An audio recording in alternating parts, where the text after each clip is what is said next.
Confesso que eu já gravei esse vídeo umas 10 vezes. E esse é o último vídeo que eu vou tentar gravar. Ele vai sair do jeito que sair. Que é a minha análise sobre o filme/livro A Odisseia, que eu assisti nos cinemas essa semana. E eu postei aqui que eu tava muito ansiosa pra assistir esse filme. E assim que eu saí da sala de cinemas, eu postei que estava muito decepcionada com esse filme e que não recomendava ninguém assistir. Muita gente comentou essas postagens dizendo, eu amei o filme. Tem tanta gente falando bem sobre o filme, por que você não gostou? E aí eu vi que tinha feito uma análise muito rasa e errônea sobre o filme, que é uma obra cinematográfica ímpar. Muito bem dirigido, muito bem produzido, com excelentes atores, e tava pegando a mão ali no meu julgamento, então eu resolvi fazer esse vídeo fazendo uma análise sobre o filme e sobre o livro. Já aviso que não vai ser um vídeo curto, não é um vídeo raso. Se você é o tipo de pessoa que tá ali na margem da sociedade, vivendo uma vidinha mediana, medíocre, só rodando aqui o feed do Instagram, procurando a nova fofoquinha da blogueira, ou querendo que eu faça 1 milhão de poses pra prender a sua atenção nesse vídeo, porque você não consegue ter uma atenção focada por mais de 30 segundos, esse vídeo não é pra você. Pode passar, tá? Agora, se você é uma pessoa focada em autoconhecimento, desenvolvimento pessoal, conexão com a espiritualidade, quer ser uma pessoa melhor e gosta de uma cultura clássica e erudita, esse vídeo é pra você. Porque a Odisseia, na verdade, narra a nossa vida. O Odisseu é você, o mar é a sua vida. E as tribulações, os percalços que ele passa no mar, na verdade, são os problemas que você passa na sua vida, e a forma como ele resolve esses problemas é a forma como você pode resolver os seus problemas também. A Guerra de Troia é uma metáfora para o pior momento da sua vida, que pode ser um divórcio, pode ser um luto, pode ser uma mudança de país, de estado,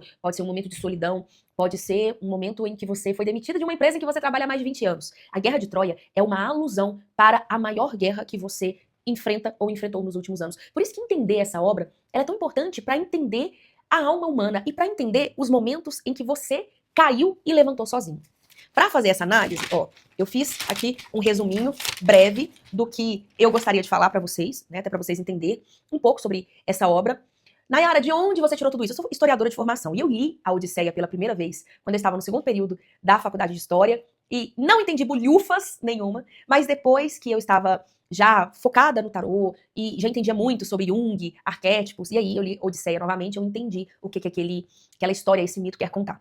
Primeiro é importante dizer que a Odisseia é uma obra atribuída a um escritor chamado Homero. Assim como outra obra, Ilíada, também é atribuída para ele. Por que é uma atribuição? Porque a gente nem sabe se Homero de fato existiu. Homero era um rapsodo. O que são rapsodos? São poetas cantores muito famosos na Grécia Antiga, que eles cantavam poemas. Então, tanto a Ilíada quanto a Odisseia não é uma história narrada, não é uma narrativa, é um poema que foi cantado por décadas e décadas e décadas antes de ter sido escrito como um livro. Assim como a Bíblia, o Alcorão, foi um livro escrito décadas depois de uma tradição oral, a Odisseia e também a Ilíada foi um livro escrito séculos depois. Então a gente nem sabe, primeiramente, se Homero existiu, e segundo, se Homero de fato escreveu Ilíada e Odisseia, porque quando a gente lê essas duas obras, a gente vê que é muito diferente uma da outra. Ilíada narra os anos finais da Guerra de Troia, com um personagem central que é Aquiles, o herói da força. Aquiles era filho de uma deusa, e quando ele nasceu, a sua mãe pegou ele pelo pé e colocou ele no poço da imortalidade. Então Aquiles era imortal, apenas pelo calcanhar, porque a mãe dele segurou ele pelo calcanhar. Por isso que a gente fala calcanhar de Aquiles. Ele só poderia ser morto se fosse ali atacado em seu calcanhar. E a Ilíada vai contar esse herói guerreiro, essa história dos anos finais de Troia, com o personagem central em Aquiles. Já a Odisseia é a história da volta de um outro herói, que é Ulisses para os romanos, ou então Odisseu para os gregos, que também lutou na Guerra de Troia e que estava voltando para casa, para sua ilha de Ítaca. Ítaca não é um lugar. Ítaca é você, é o seu sonho, é a sua aspiração, é a sua melhor versão. E o Odisseu é você. Então essa jornada dele de volta a casa, na verdade é uma jornada de evolução que todos nós passamos. O Odisseu, ou Ulisses, é o herói da astúcia, é o herói da inteligência. Ele vence e também perde por usar ou não usar a sua astúcia. E aí, contextualizando um pouco a história, Ulisses é o rei de uma ilha chamada Ítaca, que assim que ele casou com a sua esposa tão amada, chamada Penélope, teve um filho chamado Telêmaco. E quando esse Telêmaco era recém-nascido, o rei Menelau convoca todos os reis para invadir Troia e resgatar a sua esposa. Porque anos antes, o próprio Ulisses, Odisseu, tinha dado a ideia de que todos os reis gregos jurassem lealdade ao rei Menelau para também proteger Helena, que era considerada a mulher mais linda da Grécia e era a esposa do rei Menelau. E aí, né, desenrola a história, vem um visitante, se hospeda no palácio do rei Menelau, se apaixona por Helena, a sua esposa, e rapta em algumas vertentes, em outras vertentes, Helena foge de livre e espontânea vontade com esse visitante e vai para Troia. E aí começa toda a guerra, porque o rei Menelau convoca todos os reis da Grécia que tinham jurado lealdade e proteção a Helena antes desse fato acontecer, e aí desenrola a Guerra de Troia. Na história, escrita em Odisseia, é o próprio Ulisses quem dá a ideia de construir o cavalo de Troia. Só que assim, agora falando historicamente, como historiadora, existem resquícios de que Troia de fato existiu e que houve uma guerra. Porque no século XIX encontraram ruínas de uma cidade chamada Troia, ali perto da Turquia, né? E nesses escombros, nessas escavações, encontraram muralhas carbonizadas, que tinham indícios ali que mostravam que essa cidade tinha ateado fogo nessa cidade, então uma guerra tinha acontecido. Mas a história do cavalo de Troia não é uma história comprovada pela história. E a gente, quando para pensar, é só analisar de forma real. Onde eles encontraram madeira para construir um cavalo tão grande e forte que coubesse dentro desse cavalo centenas, milhares de homens?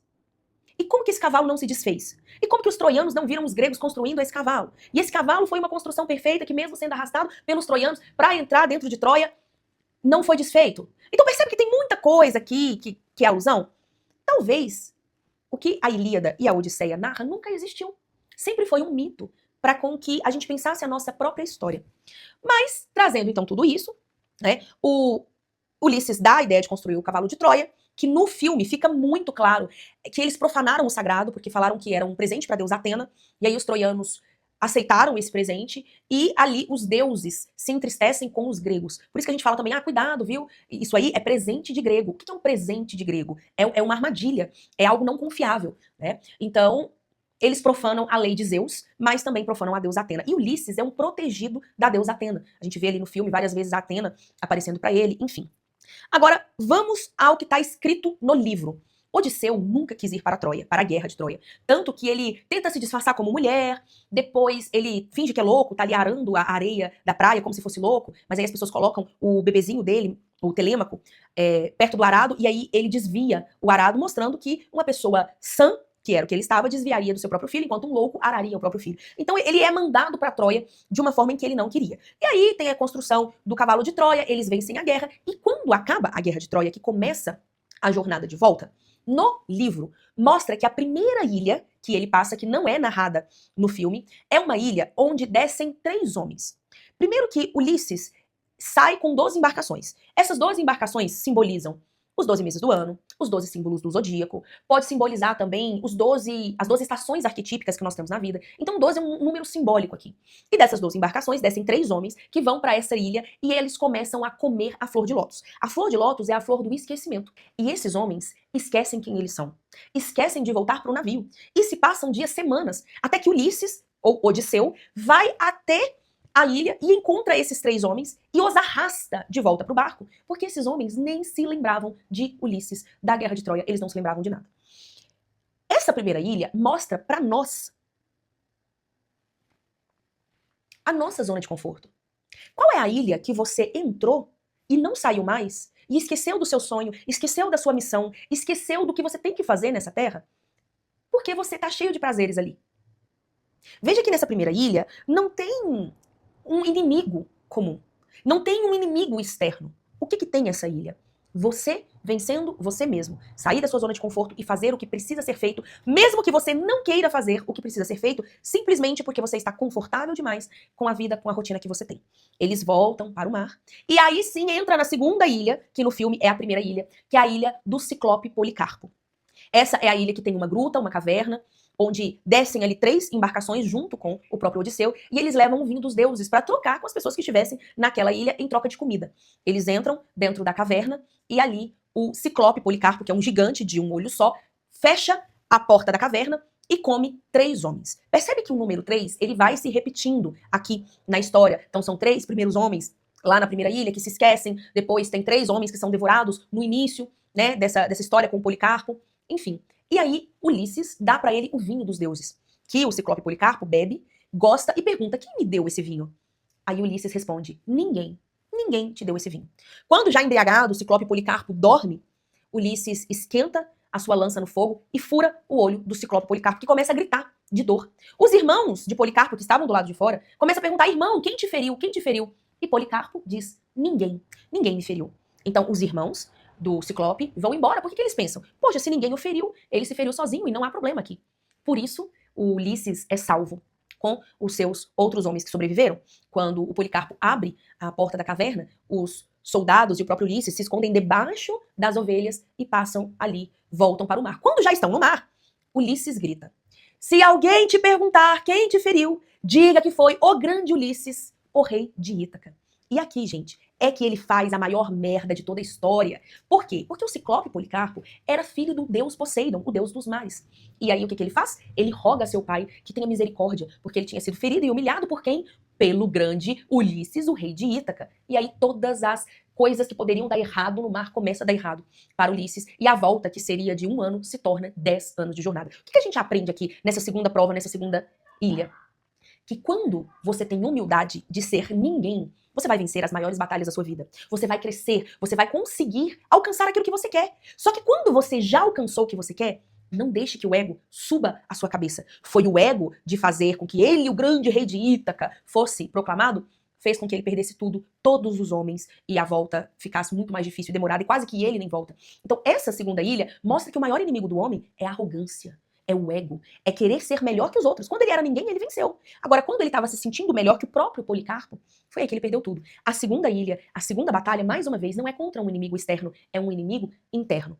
E aí, ele volta para o mar e cai na terceira ilha, que é mostrada também no filme como a Ilha de Circe. Circe é uma feiticeira que, primeiramente, entra, de fato, os soldados de Ulisses, que entram esfomeados e comem toda a comida de Circe, e ela os transforma em porcos. E aí nisso, Ulisses chega depois, come a flor do deus Hermes, que é aqui Hermes Trismegisto, também quem é atribuído o livro O Caibalion, um outro clássico antigo. Esse deus Hermes dá para ele a flor que ele come, e quando ele chega na cabana de Circe, ele come a comida, mas quando Circe vai transformá-lo em um animal, ele não é transformado. Aqui, gente, a gente começa a perceber que quando eles chegam nessa ilha, tem vários animais selvagens que são domesticados, e a gente vê um pouco da inocência, né, dos homens. Você deveria pensar, por que esses animais estão tão dóceis? Não é mesmo? Então essa primeira ilha mostra aqui pra gente a inocência, que às vezes a inocência do homem, de achar que tudo vai dar certo pra ele, joga ele no buraco. Mas, quando a Circe transforma ele em porcos, na verdade, ela está revelando quem eles são de verdade. Então ali mostra que a natureza de alguns, de fato, vai ser de selvagem, de porcos selvagens. E isso, gente, é muito bem mostrado no filme. Eu amei essa cena do filme, porque conseguiu retratar bem, mesmo que um pouquinho fora de contexto, o que o livro nos trata. Circe tenta usar a sua varinha em Ulisses e não funciona, obviamente, porque ele tinha comido a flor do deus Hermes e ela fica encantada, desfaz o feitiço que ela tinha feito nos outros que tinham se tornado porcos, e aí ela os recebe de fato como visitantes. E no livro conta que Ulisses fica ali por 1 ano, sendo amante de Circe e comendo, bebendo, vivendo do bom e do melhor. Percebe que aqui nós temos 2 problemas. O primeiro é a varinha que revela quem nós somos de verdade, né? Então tira um pouco dessa inocência de achar que todo mundo é bonzinho, de que todo mundo vai te fazer bem. Não. Mas o segundo ponto é que, lembra que lá na primeira ilha, o Ulisses tinha ido resgatar os seus 3 homens que tinham esquecido da sua missão? Dessa vez, quem cai nesse buraco é o próprio Ulisses, com todo mundo. Eles ficam 1 ano na ilha, mais uma vez presos na zona de conforto, sem querer voltar para Ítaca, ou seja, sem fazer o que precisa ser feito. Isso mostra, gente, que quando nós vencemos a zona de conforto, a gente sempre pode voltar para ela. A gente sempre pode cair nesse buraco de novo. E aí, depois de 1 ano, né, ele sai dali, quando Circe também dá um conselho para Ulisses, dizendo que ele só conseguiria voltar para Ítaca se ele descesse no Hades, que é os quintos dos infernos, e pedisse ali um conselho aos mortos. E assim Ulisses faz, ele vai lá no lugar do Hades, faz o sacrifício, e aí os mortos vêm. Essa quinta prova mostra que a gente só vai conseguir chegar onde a gente quer chegar se a gente visitar as profundezas do nosso ser. Se a gente vê aquilo que é mais sombrio, as nossas sombras. Porque não é só de luz que é feita uma jornada. E quando ele visita, né, os mortos ali, Agamenon, que era um general também de Menelau, irmão de Menelau, dá o conselho pra ele: olha, quando você voltar pra Ítaca, não faça como eu. Não volte pela frente. Vá pelos fundos. Né? E essa cena ela é muito bem representada no filme também, gostei bastante, que mostra esse diálogo com o rei Agamenon e mostra também o que aconteceu, né, com Menelau, Agamenon. Então, essa é uma parte que vocês precisam prestar bastante atenção no filme. E aí, o vidente cego, ali no Reino dos Mortos, também fala pra Ulisses que pra voltar pra casa, ele vai ter que passar num lugar muito difícil, onde tem um redemoinho e Sila, que é um bicho ali de 6 cabeças. Se ele passar perto do redemoinho, ele vai morrer e todo mundo vai desaparecer. Acabou a jornada. Enquanto se ele passar perto de Sila, ele vai perder 6 homens, mas que pelo menos ele vai conseguir ali seguir a jornada. Então Ulisses volta pro barco, não conta para seus homens essa questão ali do redemoinho nem nada, guarda esse segredo para si, porque isso nos mostra que muitos das coisas que nós sabemos, seja por videntes, pelo tarô, pela astrologia, pelo pai de santo, por sonho, pelo santo que te apareceu e te contou, não é para você compartilhar com as pessoas, é só seu, a vidência é sua. Esse é um conselho para você. E aí na jornada, o vidente lá também tinha dito que ele passaria pelas sereias, e que se ouvisse o canto das sereias, todo mundo ia morrer. Bom, o Ulisses coloca no ouvido de todos os seus guerreiros cera, para que eles não ouvissem o canto da sereia, mas pede que ele seja amarrado no mastro, sem as ceras no ouvido, para que ele pudesse ouvir o canto da sereia. E ele é bem enfático com seus soldados. Não importa o que aconteça, não me desamarre desse mastro. Não deixe, não importa o que eu te prometa, não deixe que eu saia daqui, porque senão eu irei morrer. A lenda, né, a história diz que todos os homens que ouviram o canto da sereia pularam no mar e foram lá destroçados por elas. Na história da Grécia Antiga, Ulisses é de fato o único homem que ouviu o canto da sereia. Eles passam pela zona das sereias, nenhum dos homens escuta o canto, então seguem remando.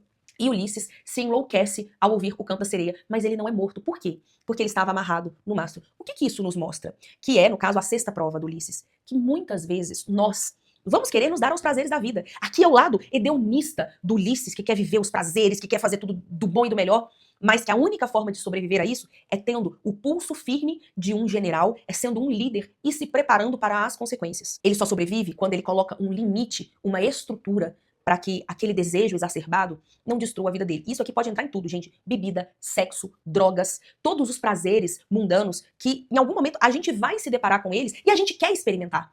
O mito grego diga, experimente.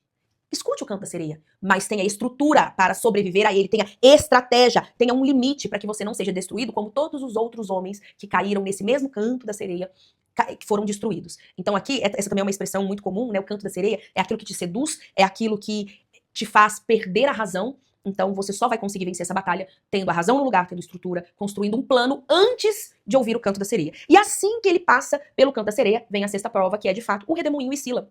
E ali, sem contar nada para os seus homens, ele passa perto de Sila, que é um bicho de 6 cabeças, e aí arranca 6 homens do barco e come esses 6 homens. E no livro tem uma parte muito bonita que diz que aquela foi a pior batalha de Ulisses, que ele chorou como se fosse uma criança, porque ali ele sabia que não tinha como batalhar, que não tinha como vencer, que não era uma luta justa. E isso mostra pra gente que muitas vezes nós vamos entrar em lutas que não são justas, que a gente tem que escolher dos males o menor, que não tem como não perder, que nós vamos perder, sacrifícios precisam ser feitos. Então faça aquele sacrifício que te doa menos, que te custe menos. Ele tinha que escolher entre perder 6 homens ou perder toda a tripulação, inclusive ele mesmo, e aí não teria volta para Ítaca. Então, às vezes a gente tem escolhas difíceis que a gente vai perder, mas escolha aquilo que perde menos, aquela perda que você consegue sobreviver, mesmo que seja um luto muito dolorido nessa jornada. E aí, também, um ponto importante que eu esqueci. Quando ele desce em Hades, o vidente cego fala para ele também que ninguém sobreviveria no final, que ninguém voltaria para Ítaca, porque eles iriam comer do rebanho sagrado do Deus Sol, na ilha tal. E aí Ulisses fala que não, que ele ia conseguir de fato, né, fazer com que ninguém comesse do rebanho sagrado do Deus Sol. E eles vão para essa outra ilha, que é a sétima prova, onde Ulisses fala para todos os seus homens não comer, ele alerta, ele adivinha, e aí nas primeiras semanas, de fato os homens de Ulisses não comem o rebanho sagrado, mas depois de alguns dias de muita fome, porque o vento também tinha parado de soprar a favor. Lembrem que o deus Poseidon estava contra Ulisses, pelo que ele tinha feito lá com o Ciclope Policarpo. Então o vento para de soprar, eles não conseguem navegar mais e ficam presos nessa ilha com fome. E um dia que Ulisses está dormindo, afastado, os seus homens matam um rebanho sagrado e comem aquela carne. E aí quando Ulisses chega ali, né, ele se enfurece. E essa cena também é retratada no filme de uma forma muito bonita, muito simbólica. E a partir dali, ele paga o preço da escolha. Eles voltam para o mar porque o vento volta a soprar bem de novo, e aí um raio cai na única embarcação que sobrou, parte essa embarcação, deixa Ulisses de um lado e todos os outros são mortos do outro lado. O que essa cena nos mostra, essa sétima prova? Que por mais que a gente queira fazer tudo certo, nós não podemos controlar as escolhas das pessoas que estão ao nosso redor. E que muitas vezes nós vamos pagar sim o preço com a solidão, a dificuldade, pelas pessoas que nós deixamos ficar ao nosso lado, ao nosso redor. De fato, esse não tinha sido um erro de Ulisses. Ele não tinha comido o rebanho sagrado e por isso ele sobreviveu. Mas ele pagou o preço da escolha dos outros porque ele estava com os outros. Então essa é uma cena muito bonita que sempre me faz refletir quem são as pessoas nas quais eu estou andando. Será que se essas pessoas cometerem um erro, eu também vou pagar por esse erro? Às vezes eu tô de carona com uma pessoa, eu tô indo viajar com um amigo, e esse amigo tá com a mala cheia de drogas, não sei, e ele é parado, e como que eu vou explicar que eu não tenho nada a ver com aquilo? Então essa cena sempre fala que nós vamos pagar pelo preço das pessoas que estão ao nosso redor, mesmo que sejamos inocentes naquela situação. Então cuidado com quem você permite que ande na sua vida. Ali sozinho, com o resto da embarcação, o mar joga Ulisses, o único sobrevivente de 12 embarcações, para a ilha da deusa Calipso, e aqui pra mim é uma das representações mais bonitas da vida, porque a deusa Calypso cuida de Ulisses, se apaixona por ele e o promete tudo. Promete beleza, juventude, fartura, comida, festas, bonança, nunca morrer, nunca adoecer, nunca sofrer. E Ulisses fica por 7 anos de livre e espontânea vontade nessa ilha. No filme, ele come a flor de lótus, então ele esquece da missão. Mas no livro, ele não come a flor de lótus ali. Ele fica porque ele quer. Só que mesmo ele tendo tudo que é prometido pela deusa Calypso, todos os dias no entardecer, ele se senta na direção de Ítaca e chora. Chora de saudade de casa, chora para poder voltar para casa. Ele rejeita o paraíso para voltar para casa. Isso mostra mais uma vez aqui a nossa zona de conforto, só que de uma forma muito mais exponenciada. Você está disposto a abrir mão do paraíso para ir atrás do seu sonho? Muitas pessoas têm um sonho de empreender, por exemplo. E aí, quando tá pronto para pedir demissão, vai lá e recebe uma super promoção. Você tá pronto para abrir mão do paraíso para ir atrás do seu sonho? Quando eu fui me dedicar única e exclusivamente ao tarô, eu fui nomeada num concurso público na minha cidade. E eu trabalhei durante algum tempo nesse concurso, porque era a estabilidade, né, que todo mundo pregava. E eu muito jovem já, num concurso público. Só que no estágio probatório, eu larguei tudo para jogar tarô, porque tarô era a minha Ítaca. E por mais que o concurso público me desse um salário bom para aquela época, a estabilidade que eu não tinha, porque eu era uma pessoa pobre, o concurso público era a minha deusa Calypso, a minha ilha de Calypso, eu abri mão do paraíso para ir atrás do meu sonho, para ir atrás da minha Ítaca. Qual é a sua deusa Calypso? Qual é a ilha que tá te prendendo para que você não alcance o seu sonho? E aí, quando ele volta para casa, os deuses se compadecem de Ulisses, porque vê que ele abriu mão do paraíso para voltar para casa, e ele de fato volta para casa. E aí a gente tem a 9ª prova de Ulisses, porque ele é disfarçado pela deusa Atena de mendigo e ninguém o reconhece. Somente um cãozinho que estava jogado às traças, morto, quase morto. E quando vê o dono, abana o rabinho e morre. E uma serva que tinha servido muitos anos antes e o reconheceu por um machucado no pé. Isso também é mostrado no filme de uma forma muito bonita. Quando ele volta como mendigo, ele vê 108 homens querendo desposar sua esposa, Penélope, que ainda o esperava. E aí a gente vê aqui, né, de uma forma romântica, o quanto que ela o esperou, mas a galera passa pano que Ulisses tinha deitado com meio mundo. Foi amante de Circe por 1 ano, foi amante de Calypso por 7 anos, transou com metade do Império Grego, mas volta para o seu amor. Isso mostra também um pouco do machismo e do patriarcado da época, onde Penélope se mantém virgem de marido, né, e o espera voltar. Mas enfim, isso é só uma análise. E ali ele percebe o que Ítaca tinha se tornado sem ele. Trazendo aqui pra nós, quem pode realizar seu sonho é só você. Seu sonho não é do seu marido, não é da sua mãe, não é do seu pai. Por isso que muitas vezes eles nem vão te apoiar, porque o seu sonho é seu. É você quem tem que voltar pra sua Ítaca e salvar a sua ilha. Lembrando que Ítaca aqui não é um local, como eu falei. Ele enfrenta os 108 pretendentes que estavam ali com o arco que só ele montava, que também é mostrado de uma forma muito bonita no filme. E aí a última prova é a de Penélope. Porque Penélope não tinha acreditado que aquele era Ulisses. Depois de 20 anos esperando, ela já tinha visto muita coisa. E ela testa Ulisses. Ela testa pra ver se ele é de fato Ulisses. E ela fala pra criada dela: bom, tire a nossa cama e coloque aqui do lado de fora pra que ele durma sozinho e amanhã a gente vê o que vamos fazer. E aí Ulisses se zanga. Não, essa cama fui eu mesma quem construí, aos pés de um carvalho. É impossível removê-la, porque ela está com as raízes na terra. Se remover essa cama vai matar a árvore. E aí Penélope percebe que de fato era Ulisses, porque ele sabia algo que somente os dois sabiam. Era algo muito íntimo dos dois. E eu acho que essa é a parte mais linda de todo o livro, que você é reconhecido pelas suas raízes. Não pelo que você conquistou, não pelas histórias que você conta, não pelos bens que você adquiriu, mas pelas suas raízes. Por aquilo que você fez, por quem você é. Uma cama enraizada na terra, impossível de ser movida sem que seja destruída. Você tem raízes fortes o suficiente que pessoas que te conhecem hoje, em 20 anos, te reconheceria? Se você sumisse por 20 anos, quem iria te reconhecer? Quais são as raízes que você está plantando hoje? Que faria com que você fosse distinguido no meio de centenas, milhares de pessoas. Percebe que Odisseia é muito mais que uma história de entretenimento, é um mapa da vida humana. É um mapa que revela quem você é, quem você pode se tornar e quais são as tribulações, as dificuldades que você vai encontrar para se tornar quem você precisa ser.